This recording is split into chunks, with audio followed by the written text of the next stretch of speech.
भूत चिंतना श्री गुरुदेव दत्त स्वामी महाराज की जय. छत्रपती शिवाजी महाराज की जय. श्री स्वामी समर्थ. आज मी आपल्याला सत्यनारायण पूजन कधी करावं, 1 एप्रिलला करावं का 2 एप्रिलला करावं, हनुमान जन्मोत्सवचा उपास कधी करायचा आणि हनुमान जन्मोत्सवच्या दिवशी आपण आपल्या जवळच्या मारुती मंदिरामध्ये जाऊन काय वस्तू व्हायच्या आणि 11 मारुतीचं दर्शन घेण्याचं काय महत्त्व आहे त्याच्याबद्दल मी आज या व्हिडिओमध्ये पूर्ण माहिती सांगणार आहे. संपूर्ण व्हिडिओ शांततेत ऐकावा म्हणून याच्यामधून जे काही गोष्टी आहेत ते आपल्याला नवीन गोष्टी काही कळतील आणि ह्या गोष्टी मी प्रत्येक वेळा करत असतो. हनुमान जन्मोत्सव 2 एप्रिलला आहे. मग त्याचा उपास कधी करायचा, कधीही लक्षात ठेवा 2 एप्रिलला हनुमान जन्मोत्सव आहे. आपण जयंती म्हणत नाही, कारण की हनुमंतराया हे चिरंजीव आहे. सकाळी 6 वाजता त्यांचा जन्म प्रत्येक मारुती मंदिरामध्ये होत असतो बघा, प्रत्येक मारुती मंदिरामध्ये.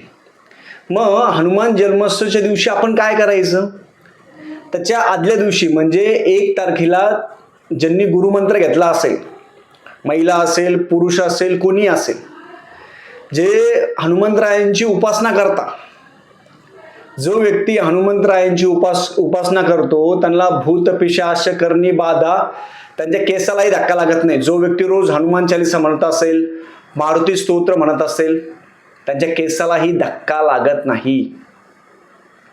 मग हनुमान जन्मोत्सवचा उपास आपण 1 तारखेला करायचा आहे, त्याचा उपास सोडायचा 2 तारखेला. आणि जन्मोत्सवाच्या दिवशी 2 तारखेला काय करायचं, सगळ्यात पहिले आपण आपल्या जवळच्या मारुतीच्या मंदिरामध्ये 1 तारखेलाच आपल्या जवळच्या मारुतीच्या मंदिरामध्ये किंवा 2 तारखेला जानवं जोड घेऊन जायचं. जानवं जोड म्हणजे काय, यज्ञपवीत असतं जानवं जोड. खूप जणांच्या मारुतीच्या मंदिरामध्ये मारुतीला यज्ञपवीत म्हणजे जानवं जोड आहे, जानवं आहे, काही काही ठिकाणी ते घालत नाही. मग तुम्ही काय करायचं, जानवं आहे ते घेऊन जायचं. 1 तारखेला घेऊन जा, नाही तर 2 तारखेला घेऊन जा. आपल्या जवळच्या मारुतीच्या मंदिरामध्ये मारुतीला जानवं आहे ते जानवं प्रत्येकाने घालायला पाहिजे. हे असं जानवं असतं, हे जानवं यज्ञपवीत असं म्हणता येईल आणि हे आपण घालायला पाहिजे. सगळ्यात पहिले सगळ्यात मुख्य गोष्ट काय करायची, 2 तारखेला जरी गेले तुम्ही, हे जानवं जोड आहे त्या तिथलचे पुजारी असेल, ब्राह्मण असेल, गुरुजी असेल, त्यांना म्हणा हे गुरुजी हे हनुमंतरायांना घाला. आपण स्वतः घेऊन जायचं, त्यांना घालायचं. महिला असेल त्यांनी बाहेरून द्या, गुरुजी ब्राह्मण जे असेल ते घालून देतील. जर ऑलरेडी घातलेला असेल तरी पण द्या, पुढच्या वेळेस घाला म्हणायचं. यज्ञपवीत महत्वाचं आहे, लक्षात ठेवा. तर हनुमान जन्मोत्सवच्या दिवशी आपण सगळ्यात महत्वाची 1 तारखेला उपास करायचा, उपास 2 तारखेला सोडायचा. हनुमान जन्मोत्सवच्या दिवशी आपण 11 मारुतीचं दर्शन घेणं महत्वाचं आहे. का बरं 11 मारुतीचं दर्शन घ्यायचं, कारण की हनुमान जन्मोत्सवच्या दिवशी 1000 पटीने जी ताकद आहे ती पृथ्वी तत्वावर असते. मग तुम्ही म्हणणार ऑलरेडी पहिले नसते का, पहिले असते. चिरंजीव आहे मारुतीराया, तुम्ही हाक मारा येता. आता आमच्या इथं खुलताबाद आहे, रत्नापूर आहे, भद्रा मारुती आहे. ज्यांचे लग्न जमत नाही त्यांनी 5 वाऱ्या किंवा 11 वाऱ्या जर तिथं केल्या त्यांचे लग्न जमतात. ज्यांचे कोणते अडलेले कामं असेल तर तुम्ही 5 शनिवार किंवा 11 शनिवार तुम्ही मारुती राहायला जा, तुमचं सगळं कामं होईल. हे खूप जणांचे अनुभव, माझे पण अनुभव आहे. पण 5 शनिवार असेल किंवा 11 शनिवार आहे ते होत नाही, काही ना काही अडचण येते. माझ्या बाबत पण तसं झालं होतं. 11 शनिवार मी कबूल केले होते की 11 शनिवार काही हो, मी रत्नापूर म्हणजे खुलताबादला तुमच्या दर्शनासाठी येईल. पण एवढी अडचण येते, खूप अडचण येते, म्हणजे एवढी मला एका शनिवारी मला रात्री 11 वाजले होते. 11 ऑफिसचं काम सगळ्या गोष्टी होत्या. रात्री 11 वाजता मी फ्री झालो, पण रात्री 11 वाजता मी शेवटी खुलताबादला गेलो. म्हणजे रात्री 12 वाजेच्या आतमध्ये माझं दर्शन झालं. 8वा का 9वा शनिवार होता. एवढे कष्ट असतात, एवढी परीक्षा बघितली जाते. मग तसंच आपण काय करायचं, जेव्हा हनुमान जन्मोत्सव आहे 2 तारखेला, तर आपल्या जवळच्या 11 मारुतीला जायचं. 11 मारुतीला जायचं, काय घेऊन जायचं सोबत, तुम्ही 11 नारळ घेऊन जा. 11 नारळ नाही नेले काही प्रॉब्लेम नाही आहे. आपण काय करायचं, दर्शन घ्या. 11 मारुतीला गेल्यानंतर काय करायचं, तिथं गेल्यानंतर सगळे 11 मारुती ना ते तुम्हाला वेगवेगळ्या प्रकारचे दिसतील. काही बाल रूपामध्ये, काही मोठ्या रूपामध्ये, काही छोट्या रूपामध्ये. 11 मारुतीचं दर्शन मोजून घ्यायचं. 11 मारुती तिथं गेल्यावर काय करायचं, तिथं गेल्यानंतर सगळेजण खूप ठिकाणी तिथं भंडारा असतो. मग प्रत्येक ठिकाणी भंडारात जेवण करायचं का, नाही.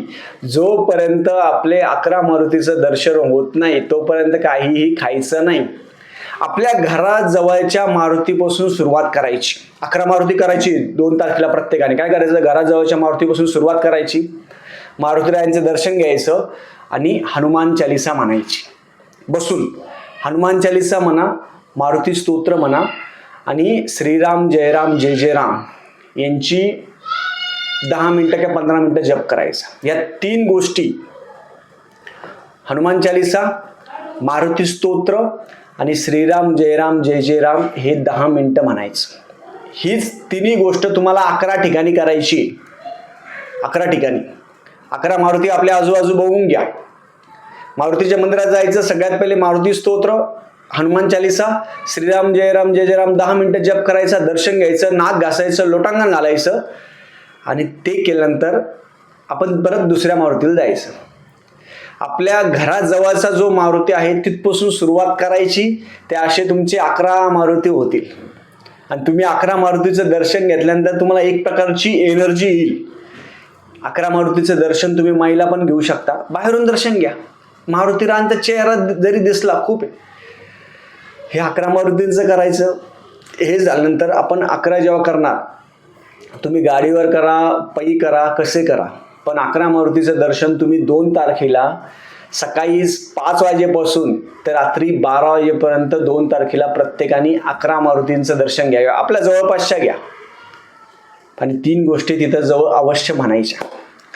ते केल्यानंतर ज्यांना, खूप जणांना काय असतं, बाधा असते, बाहेरची बाधा, मन घाबरतं, मन हे होतं, मनामध्ये त्रास होतो, ह्या सगळ्या गोष्टी असतात. त्यांचं काय करायचं, त्या दिवशी त्यांच्या अंगावरून एक नारळ उतरून घ्यायचं आणि मारुती मंदिराच्या समोर ते नारळ फोडून घ्यायचं. जे बाधित व्यक्ती असेल, काही असेल, त्यांच्या अंगावरून नारळ उतरायचं आणि ते नारळ मारुती मंदिराच्या तिथं फोडून घ्यायचं. त्यांची काही जी बाधा असेल, जी काही असेल ना, ती सगळी निघून जाते. मारुती रायांना त्या दिवशी सगळ्यात प्रिय काय आहे, राम नाम. त्यांना रामांचं नाव महत्त्वाचं आहे. मग त्या काय करायचं, रुईचे पानं असतात, रुईचे फुलं असेल, रुईचे पानं असेल, ते पानं आणायचे. हनुमान जन्मोत्सवाच्या दिवशी रुईचे पानं 11 आणा, 21 आणा, 51 आणा, काही आणा. ते पानं घरी आणायचे, स्वच्छ धुवायचे. स्वच्छ धुतल्यानंतर त्याच्यावर आपण कुंकवानी, काळीसपेटीच्या काळाने कुंकवानी राम लिहायचं. राम राम राम, हे राम राम लिहायचं. आणि हे राम राम लिहिल्यानंतर ती जी माळ आहे ती हनुमान जन्मोत्सवाच्या दिवशी प्रत्येकाने मारुती रायांना घालायची. बस, मारुती रायांना तुमची मनोकामना म्हणा, ती मारुती रायांना घालायची. हनुमान जन्मोत्सवापासून ते पुढच्या हनुमान जन्मोत्सवापर्यंत आपण रोज, जसं आपण महादेवांना पाणी टाकतो तसं मारुती रायांना पाणी टाकायला पाहिजे. रोज तांब्याभर घेऊन जा, ग्लासभर घेऊन जा, कोणत्याही घेऊन जा. आपल्या जवळच्या मारुतीच्या मंदिरामध्ये खूप जण म्हणणार, दादा मग लॉक असतं, काय करायचं, बाहेरून पाणी टाकून द्या, काही प्रॉब्लेम नाही. किंवा महिला असेल, कोणी जात असेल पुरुष, त्यांच्या हातामध्ये द्या, ते पाणी टाकून देतील. आणि त्याच्याबरोबर सत्यनारायण पूजन कधी करायचं, हनुमान जन्मोत्सवाच्या दिवशी. मुळामध्ये पौर्णिमा कधी लागते ते जाणून घ्या. 1 तारखेला, 1 एप्रिलला पौर्णिमा आहे, ती सकाळी 7:04 लागते.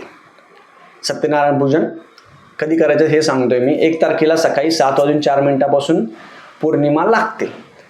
ती संपते कधी, 2 तारखेला सकाळी 7:30 किंवा 7:06 सकाळी लागते आणि सकाळी संपते 2 तारखेला. मग हनुमान जन्मोत्सवाचा उपवास आपण 1 तारखेला करणार आहोत, तर आपण सत्यनारायण पूजन पण आपण 1 तारखेला करू शकतो, काही प्रॉब्लेम नाही. 1 तारखेला तुम्ही सत्यनारायण पूजन करू शकता, कारण की 2 तारखेला हनुमान जन्मोत्सव आहे. मग काही जणांना जर 2 तारखेला करायचं असेल तर तुम्ही 2 तारखेला पण हनुमान जन्मोत्सवाच्या दिवशी सत्यनारायण पूजन करू शकता.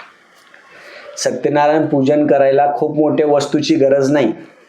घरच्या घरी सत्यनारायण पूजन करायचं. ज्यांना आर्थिक चणचण आहे, घरात पैसा टिकत नाही, अशांनी प्रत्येक पौर्णिमेला बालाजी महाराजांचा फोटो ठेवा किंवा मग सत्यनारायण भगवानचा फोटो ठेवा. साधा सोपं मांडायचं, तांदूळ ठेवा, गहू ठेवायचं, विड्याची पानं ठेवा, सुपारी ठेवा. 5 अध्याय आहे सत्यनारायण भगवानचे, 5 अध्याय म्हणायचे, वाचायचे. बाळकृष्णाची मूर्ती प्रत्येकाच्या घरामध्ये असते, तर त्या निमित्ताने प्रत्येक पौर्णिमेच्या दिवशी बाळकृष्णाच्या मूर्तीवर आपण अभिषेक करावा. श्रीसूक्त, पुरुषसूक्त, व्यंकटेश स्तोत्र अभिषेक करून ते तीर्थ घरातील सगळ्यांनी प्यावं.